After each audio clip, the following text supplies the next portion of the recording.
Apa? Pak. Apa, Bu? Sepurane aku ya, Pak. Ya gak apa-apa, Dek. Ya. Aku sering ngene sampean. Ya gak apa-apa. Aku bukan aku sampean. Wes. Jangan sampean, Pak. Sini sampean, Pak. Ya.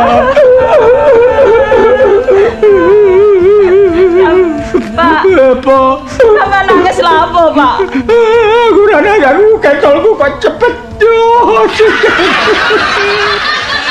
Sepurane aku sing akeh ya, Pak. Ya.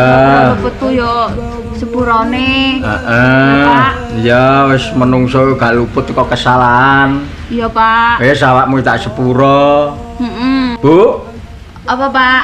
nek mari riyaya iki, Heeh. awakmu kudu duwe janji karo aku.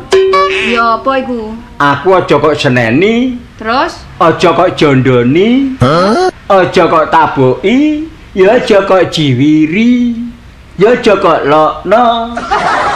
Oh, ngono to, Pak. Umbarne aku.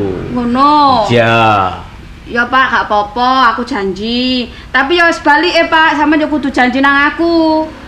Janji apa? Bar yo iki sampean yo gak oleh jelalatan mripate. Kudu wis sadar, sampean wis tuwek, Pak. Aja ngelirak-ngelirik tatahe, aja ngelirak-ngelirik purel, nduk kono sing rada ayu, rada mencos, rada ngene. Sadar wis tuwek, Pak. Gak. Janji yo. Yo janji gak. Temen. Heeh. Temen yo, Pak. Yo gak. Saiki ayo nanggone warga, Pak, sampean dikake iki pamong. Iya. Ya to sampean iki yo akeh yo akeh dosane, yo akeh kilafe, yo akeh omong sing istilahnya nyelengit nang tangga separo, Pak.